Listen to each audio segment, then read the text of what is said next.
నేను విన్నాను. ఒక ఆమె అంటుంది, నేను చాలా మైగ్రేన్ తలనొప్పితో మేడం దగ్గరికి వచ్చాను, అనిరుద్ధ మేడం దగ్గరికి.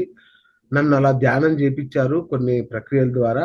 నా నొప్పి ఎలా పోయిందో కూడా నాకు తెలియదు. ఎవరో వచ్చి ఏదో చేస్తున్నట్టు అనిపించింది. కరెక్ట్. కాసేపట్లో నా బ్రెయిన్ ట్రీట్మెంట్ జరిగినట్టు అనిపించింది.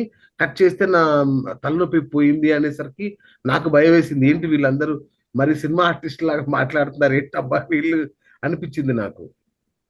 ఇవి మా దగ్గర ఇలాంటివి ఆమ్, చాలా టెస్టిమోనియల్స్ అంటే వేల సంఖ్యలో మాకు ఇలా తగ్గించుకున్నాము అని. ఇప్పుడు కొంతమందికి ఒకరికైతే కిడ్నీస్ లో స్టోన్స్ ఉండినాయి. ఆవిడకి నెక్స్ట్ వీక్ సర్జరీ అంటే మన దగ్గరకు ఈ వీక్ రిట్రీట్ కి వచ్చింది.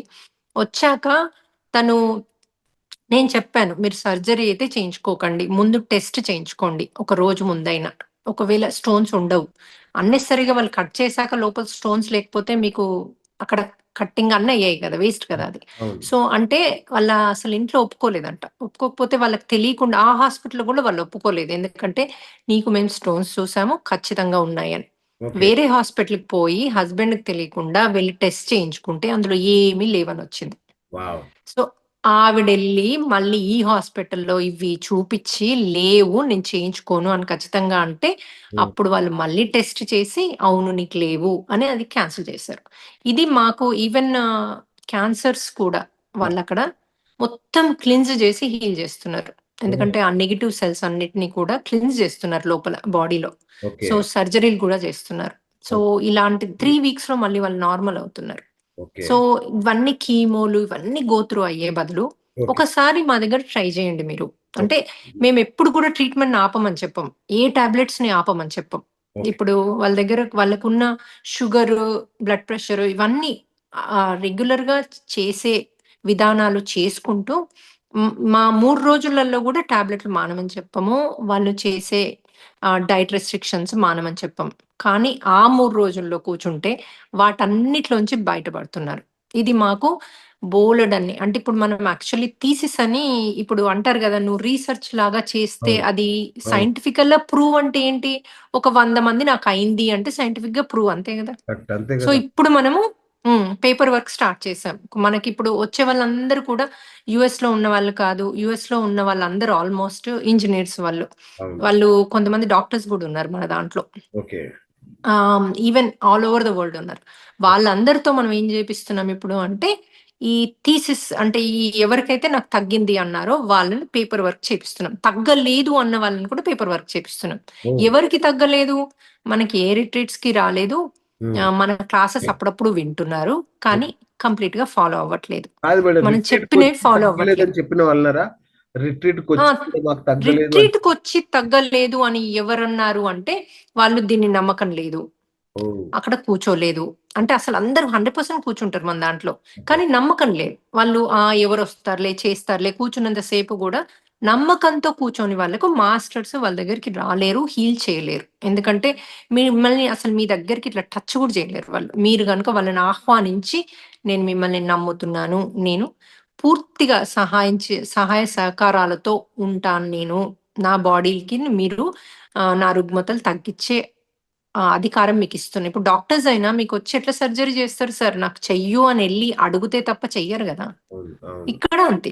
ఇక్కడ మీరు వచ్చి నమ్మకం లేక ఏదో వైఫ్ ఫోర్స్‌తో లేకపోతే హస్బెండ్ ఫోర్స్‌తో వచ్చి కూర్చొని పూర్తి కోపం మీద కూర్చుంటే ఇంకెక్కడి నుంచొస్తది వాళ్ళకి? రాదు. అట్లా మేము అది కూడా రిసర్చ్ చేస్తున్నాం. ఓకే. ఎవరికీ తగ్గలేదు అని. అంటే వాళ్ళు ఫాలో అవ్వట్లేదు. లేకపోతే అక్కడికొస్తే ఇష్టంగా రాలేదు. కోపంతో ఉన్నారు.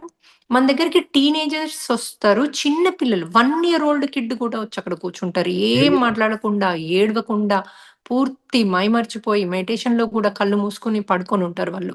సో, 1 ఇయర్ ఇట్లా పిల్లలకేమొస్తది మేడం? ఎందుకు వాళ్ళకెందుకు?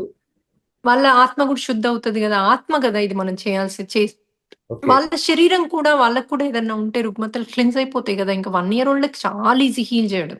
ఓకే. అంటే వాళ్ళకి ఏ ఇప్పుడు సమస్య లేకున్నా తీసుకొచ్చి హీల్ జేసుకోవచ్చు. ఎందుకంటే వాళ్ళకు ఎన్నో ఉంటాయి గదా! ఇప్పుడు అంతకుముందు జన్మలలో ఎన్నో బాధలు పడో, లేకపోతే కష్టాలలో ఉండో, భయాలు ఇవన్నీ పెంచుకొనొస్తారు గదా! సో, అవును. ఒకసారి ఒక పర్సన్ ఒక జన్మలో ఏదన్నా కారు నీళ్ళలో పడి చనిపోయింది. నీళ్ళంటే ఫోబియా ఉంటది. అట్లాగే ఫ్లైట్‌లోంచి పడి చనిపోయాడు. ఫ్లైట్ అంటే ఫోబియా ఉంటది. ఓహ్! లిఫ్ట్‌లో ఫోబియా ఉంటది. అవును. ఇప్పుడు కొండ మీద నుంచి పడి చనిపోయిన. ఇట్లాంటివన్నీ అక్యుములేట్ చేసుకొని పుడతాం మళ్ళీ మనం. ఆ 1 year old, 2 year old, 5 year old తీసుకొస్తే అవన్నీ క్లిన్స్ అయిపోతాయి. ఆ ఫోబియాస్ అన్నీ క్లిన్స్ అయిపోతాయి. ఓకే. ఓకే. సో అవి క్లిన్స్ చేసుకోకపోతే మీరు మళ్ళా జన్మలు కూడా ఈ వాటర్ ఫోబియా, అవి ఫోబియాతోనే పుడుతుంట్రు. ఆ జన్మంతా ఏ ఫ్లైట్ ఎక్కకుండా ఉంటారు. సో, ఎందుకంటే అది మీరు తీసేసుకోవట్లే. ఇప్పుడు మీరు పాస్ట్ లైఫ్ రిగ్రెషన్ అంటారు గదా! అవునవును. పాస్ట్ లైఫ్ రిగ్రెషన్‌కి ఏం జేస్తారు? 4, 5 గంటలు వాళ్ళని పెట్టి అవును. హ్మ్. ఇంకో అది కూడా వాళ్ళు పూర్తి సహకారం చేస్తే ఇంకో దానికి పంపించి అక్కడున్నది క్లీన్స్ జేస్తారు. పాస్ట్ లైఫ్ రిగ్రెషన్‌లో గూడా ఒక రిగ్రెషన్‌లో లేకపోతే 2, 3 రిగ్రెషన్స్‌లో ఒక ఇది రిలీజ్ చేయగలుగుతారు. మన దాంట్లో మనం ఒక్కటి గాదు. మన 3 రోజుల రిట్రీట్‌లో వాళ్ళ దగ్గర ఉన్న ఫోబియాస్ అన్నీ మనం రిలీజ్ చేసేసేయగలుగుతాం. మనం ఎక్కడికి కూడా వాళ్ళని ఎవరిది వాళ్ళే ఉద్ధరించుకోవాలి గానీ, నేనెళ్ళి ఆత్మను పట్టి, చేసి, థర్డ్ ఐ ఓపెన్ చేసి ఇవన్నీ మనం చేయలేము. మేడం చాలా మందికి ఇప్పుడు అంటే భయం ఉంటుంది గదా! ఒక్కోసారి పాముని చూస్తే వాళ్ళ ఇంట్లోకి గూడా ఎళ్ళరింక ఆ ఇంట్లోకి. నాకు తెలిసిన ఒక కరెక్ట్. పెద్దాయన 50,00,00,000 పెట్టి ఇల్లు కట్టుకున్నాడు. కొండ మీద కట్టుకున్నాడు మళ్ళీ. ఒకరోజు పాము కనబడింది. అంతే ఇక జీవితంలో మళ్ళా ఆ ఇంట్లోకెళ్ళలే ఆయన. ఆయన శేష జీవితం ఎ అంతా హోటల్‌లో గడిపాడు. రీజన్, రీజన్ ఏంటంటే మనం ఒకప్పుడు పాముల్ని చంపుతే ఓకే. ఆ భయాలు ఇప్పుడు మనకొస్తాయి. ఎందుకంటే పాముని భయపెట్టాం గాబట్టి. మీరు ఏదిస్తే అదొస్తది సార్. ఇప్పుడు మీకు మనము అంతకుముందు జన్మలలో అందరిని సతాయించి మాటలతో సతాయిస్తే, ఇప్పుడు మనని అందరు మాటలతో సతాయిస్తారనమాట. ఓకే. ఓకే. మనం ఒకళ్ళని దొంగతనం అంటగడితే, మనకిప్పుడు దొంగతనం అంటగడతారు. అది మనం ఏం చేయకుండానే వస్తది. మనకెంత బాధైతే చెయ్యకుండానే నన్నంత మాట అన్నది అని మనం కింద మీద అవుతూ ఉంటాం. అవును. ఇవన్నీ కూడా మనం చేసినయి మనకొస్తాయి. ఏది గూడా ఒక్క పర్సెంట్ గూడా మీకు కొత్తగా ఏది రాదు. అసలు ఈ ఒక ప్లేస్‌కెళ్ళాము అంటే గూడా దానికి కూడా ఒక రీజనింగ్ ఉంటది. ఒక మనిషిని కలిసాము అంటే ఒక రీజనింగ్ ఉంటది. ఎక్కడ ఏ జన్మలలో మీకు కనెక్షన్స్ లేనిది ఇప్పుడు మీరు నన్ను ఇంటర్వ్యూ చేస్తున్నారంటే మన కనెక్షన్ ఒక జన్మలో లేనిది ఇది పాసిబుల్ కాదు. కరెక్ట్ అండి. అవును. అవును. ఓకే. కాదు మేడం. సరే ఆత్మను పరిశుద్ధం చేసుకుంటున్నాము. పరిశుద్ధ ఆత్మని ప్రకటిస్తాం. ఈ రిట్రీట్ ద్వారా పరిశుద్ధ ఆత్మ అవుతుంది. అంతేనా మేడం? ఒకటి. అంటే మీరు మీ పరిధులలోనే ఉంటారు మీరు. అంటే ఇప్పుడు మీరు నాకీ మైగ్రేన్ ఉంది. ఇది పోగొట్టుకోవాలంటే ఒక్క మైగ్రేనే పోగొట్టుకుంటారు మీరు. అచ్చచ్చా! ఓకే. కాదు నాకు మోకాళ్ళ నొప్పులున్నాయంటే ఒక్క మోకాళ్ళ నొప్పులే పోగొట్టుకుంటారు. కాదు నాకేవి లేవు. నా ఆత్మని కంప్లీట్‌గా నేను నాలో ఉన్న భయాలు, ఈ అర్షద్ వర్గాలు కంప్లీట్ రిలీజ్ చేసుకుంటా అంటే అదే రిలీజ్ చేసుకుంటారు. ఓకే. కాదు నాలో ఉన్న చక్రాస్‌ని బ్యాలెన్స్ చేసుకోవాలంటే బ్యాలెన్స్ అది ఓపెన్ చేసుకుంటారు. జే చక్రాస్‌ని ఓపెన్ జేసుకోవాలంటే ఓపెన్ జేసుకోవచ్చు. ఓకే. నా థర్డ్ ఐ ఓపెన్ అవ్వాలి అంటే అక్కడ ఇనిషియేషన్ స్టార్ట్ అవుతది. ఎప్పుడైనా థర్డ్ ఐకి ఏంటంటే చాలా మంది థర్డ్ ఐ మాస్టర్ అంటారు అవును. గదా! నేను విన్నాను మేడం. థర్డ్ ఐని మేలుకొలపడం అనేది చాలా మంది థర్డ్ ఐ ఇది మాస్టర్ అంటే ఆ! ఏంటంటే, ఇప్పుడు ఆ! థర్డ్ ఐ అన్నది మనకి ఒక్కొక్కసారి మనకి పుట్టేటప్పుడు ఈ నెగెటివ్ ఫోర్సెస్ ఉంటాయి. కలియుగం ఉంటది. కలి ప్రభావం ఉంటది మన పైన. ఓకే. మన చక్రాస్ పైన. ఓకే. కలి ఏం చేస్తది? వాటిని ఒక చిప్ రూపకంగా పెట్టి బ్లాక్ చేస్తది. మనలో కూడా చిప్స్ పెడతది. పుట్టేటప్పుడు. ఓకే. ఎందుకంటే, మనము ఈ ఆధ్యాత్మికంలోకెళ్ళి మనమందరం కూడా ఎనర్జైజ్ అయితే కలి ఇక్కడ ఉండలేదు. ఓకే. నెగెటివ్ భూమి పైన ఉండలేదు. అంతా ఓకే. పాజిటివ్ ఆ! అయిపోతది. ఓహో! అందుకని కలి ఏం జేస్తది? ఈ చనిపోయిన ఆత్మల్ని ఇక్కడనే ఉండేటట్టు మనలో కూడా నెగెటివ్ ఎప్పుడు నెగెటివ్ ఆలోచన అయ్యేటట్టు ఇప్పుడు కొన్ని తింటే ఫుడ్ ఇప్పుడు మష్రూమ్స్ ఇలాంటివి కొన్ని తింటే మనకు నెగెటివ్ ఆలోచనలు ఎక్కువవుతాయి. ఓహ్! మాంసం తినడం వల్ల. సో, ఇవేం జేస్తాయి? మనను అవి తినేటట్టు ప్రేరేపణ ఎక్కువ చేస్తాయి. ఓడి సో, ఈ రిట్రీట్ వల్ల ఏమవుతది? ఆ చిప్స్‌ని రిలీజ్ జేసి, అది ఓపెన్ చేయడానికి ఆస్కారం స్టార్ట్ చేస్తాం అంతే.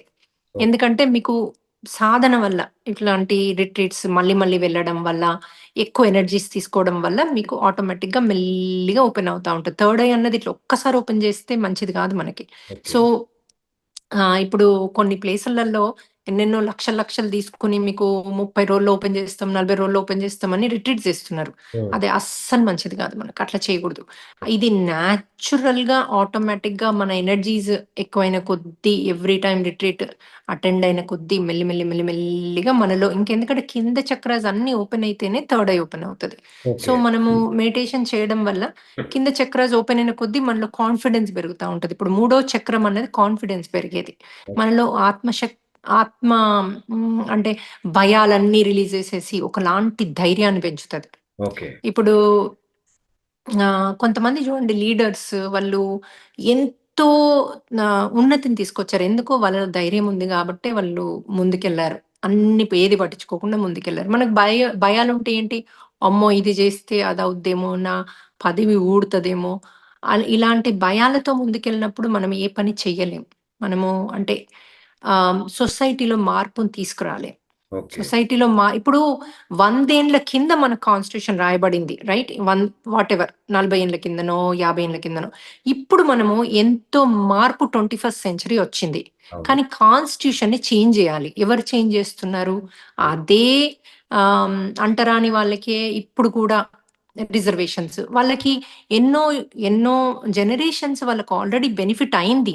హ్మ్. డబ్బులు లేని వాళ్ళకిస్తే బావుంటది కదా! ఇప్పుడు. హ్మ్. ఇప్పుడు అడ్వాన్స్‌డ్ ఇప్పుడు ఎలాంటి కులం, మతము అన్నది మనమే గదా సృష్టించుకుంది. అవును. ఇలా మతాలు పక్కకు పెట్టేసి, మనము అందరము ఒకటే అయినప్పుడు, అందరం కలిసిమెలిసిగా ఉండాలి భారతీయులం అన్నప్పుడు, మళ్ళీ కులం, మతాలు ఎందుకు? అప్పుడంటే వేరు. అప్పుడు అవసరం ఆ టైంకి. ఇప్పుడు ఎవరికైతే డబ్బు తక్కువగా ఉందో, డబ్బు లేదో అది చూసి వాళ్ళకి రిజర్వేషన్స్ ఇవ్వాలి గదా! అది ఎందుకు చేంజ్ చేయట్లేదు? మంచి భయం. ఆలోచన. అవును. అద్భుతమైన భయం ఏంటి? నాకు మళ్ళీ ఓటెయ్యడు. అవును. అవును. నా పార్టీ మళ్ళీ గెలవదు. అంటే సెల్ఫిషే గదా ఇక్కడ. అవునండి. సో, ఎప్పుడైతే మనం సెల్ఫిష్‌తో ఎళ్తామో మన కర్మలు అంటుకుంటూనే ఉంటాయి. ఎప్పుడైతే మీరు గివింగ్‌లోకెళ్తారో, ఎప్పుడైతే నేను ఈ కంట్రీకి అంటే ఈ అందరికీ బెనిఫిట్ అవ్వాలి అనే దృష్టితో ముందుకెళ్తానో, అప్పుడు మనకి కర్మలంటవు. మనకు మాస్టర్స్ కంప్లీట్ మనతోనే ఉండి అంటే హనుమంతుడు గాదు ఇలా ఎవరినైతే మనము ఆశ్రయిస్తామో వాళ్ళు మనతోనే ఉండి మనని ముందుకు తీసుకెళ్తారు. మన ఫ్యామిలీని వాళ్ళు కాపాడతారు. మన పిల్లల్ని వాళ్ళు చూసుకుంటారు.